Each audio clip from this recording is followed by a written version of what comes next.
Hey guys, I was having a really hard time explaining what I do with my run, so I just wanted to take a quick video to show everybody how I start out. I have a TekPower. It's, I think I got it off Amazon. Anyway, it's a 3 amp. I have a 2-gallon bath, and right now I'm doing a really big piece, so my numbers are going to be a little bit higher possibly than yours. I'm not sure. This is just how it works for me. Anyway, okay, so I've got my piece in there. I had already started to plate it a little bit before I remembered I wanted to take a video, so there's a little bit of pink right there where it's connected at the stem. I don't like the way it plates with the whole stem in there, so I'm doing it in 2 parts. I'm holding that out of the bath for now. Sorry, I have a dog. Anyway, so just pretend we're just starting out for now. So I started out, my volts are all the way up, my amps are all the way down, and I turn on the machine. Starts out, sometimes this is negative right there, I don't know why, it doesn't seem to matter, and my volts, I mean, and so if this starts out as like any kind of a -4 or anything like that, I've heard some people have 8. I don't know. Anyway, it seems to mean that when I take my black wire off, that's what happens. See? So I know my connection is good when it goes to 0. So I know it's good, so I'm going to go ahead and start inching up my amps. Teensy bit. It goes super, super, super slow until I get any reading at all. Okay. So my volts went up to 0.2. That's okay. It's not that high, especially for such a big piece. So I was able to get my amps up to 2 as well. So I'm just going to leave that for a minute. And that's that pink that you see on there so far. It's going to start out. Let me see if I can get any closer. It's a really slow fade on there. And it's going to spread. And when it starts to get more opaque around where the wire is touching, it means the plate is getting thicker and the connection is getting stronger. As the connection gets stronger, my volts will fall. They'll go down to 1 or so. I don't like it doing that, so I'm going to just inch it a little up more. Make it stay on 2. And anyway, so these are going to fall down to 1 in a little bit whenever the connection gets better, and I'll come back when it does that and continue this. Okay, I'm back. You can see my volts. It's actually falling to 0.1. I'm sorry. I guess I should specify that. And my amp's at 0.02. You can see my fade is a little bit stronger. It's more opaque around the wire. So I'm going to go ahead and whenever that falls to 1, really when it falls at all is when I go ahead and try to inch my amps up. I'm going to go take these up a bit. Go back up to 3. Okay, looks like I can make it to 5 without bringing it past 3. So I'm going to go ahead and, or 0.05, sorry. So I'm going to go ahead and keep that there for now. We're going to make sure, a good way that you can make sure that your volts aren't too high is make sure there's no bubbles coming from around your wire. If it starts to fizz, it's way too high, excuse me. So you know, just try to keep an eye on it. As long as it's not fizzing, I don't seem to have a problem. If it's a darker pink, it seems like it might be kind of flaky. That's probably too high, but I never really have that problem. So as long as I don't go above 0.5. I've gotten some bubbles with a 0.6 before in my volts. So, but anyway, I never go that high. So it's at 0.3 volts now, 0.05 amps. And I'm going to give it a few more minutes. It only took about 10 minutes for the volts to fall from the 2 to the 1. So I'm guessing it's probably only going to take maybe 10 minutes or less for that 0.3 to fall to maybe 0.2 or 1. As soon as I see it fall is when I pull the amps up. So I'll come back when we've got that 0.2 or 0.1.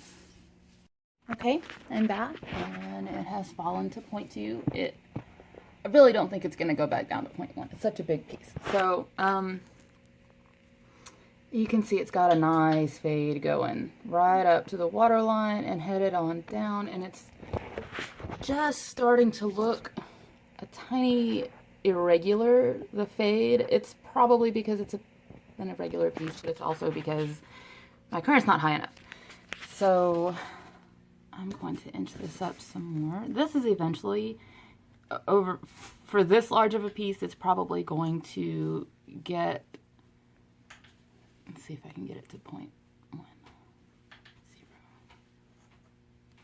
Okay, it went up to 4. It's okay. 4's okay. It'll fall.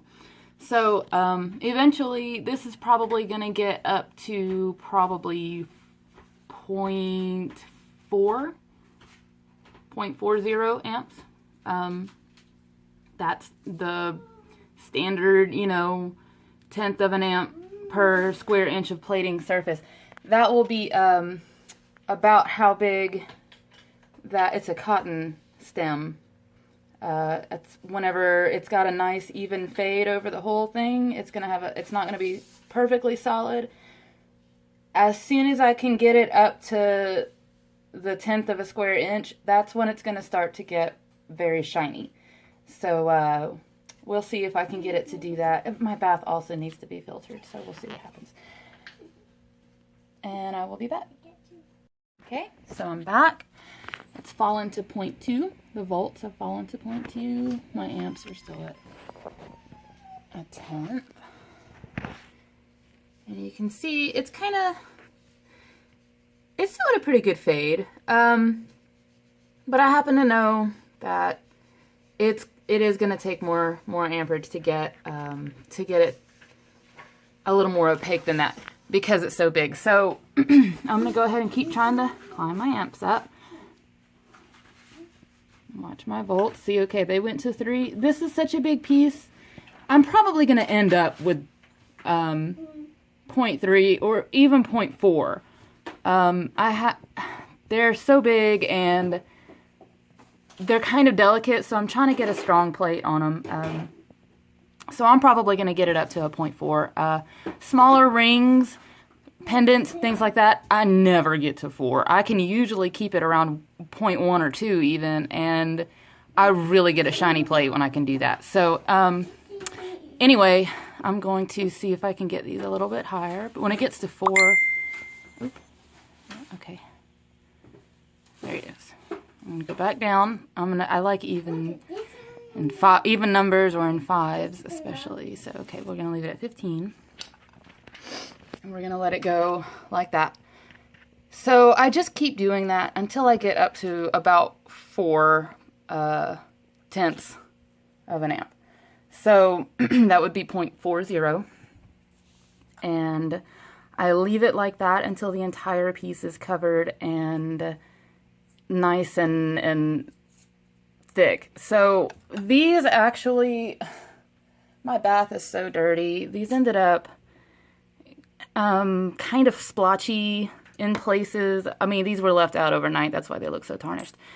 They only got shiny on the tips, and there's some places that kind of cracked. So I'm almost positive that my bath being dirty, the current just wasn't good. So what I'm gonna do is filter my bath and plate. I have 4 of these to do. I'm gonna plate all of them all together all over again, but I didn't want one to be different from the others. That's why I'm going ahead and doing this one first before I filter. So they're all going to be the same. But anyway, this is probably going to take about, something this big is probably going to take about 24 hours of plating time altogether. I mean, it takes a really long time, maybe even 48, depending on how it's doing. I don't like to lose detail, so, you know, I don't want to leave it in there too long if it's not going to be super shiny. If it's not shiny, if it's just starting to get kind of sparkly, then I know I probably need to do some kind of maintenance on the bath. Or maybe my paint, mix up some new paint. There's a lot of variables. Anyway, so that's how I do it until it's all completely covered. And I just wanted to put that together in case there was any confusion. So, yeah, if y'all have any questions, just let me know. Thanks.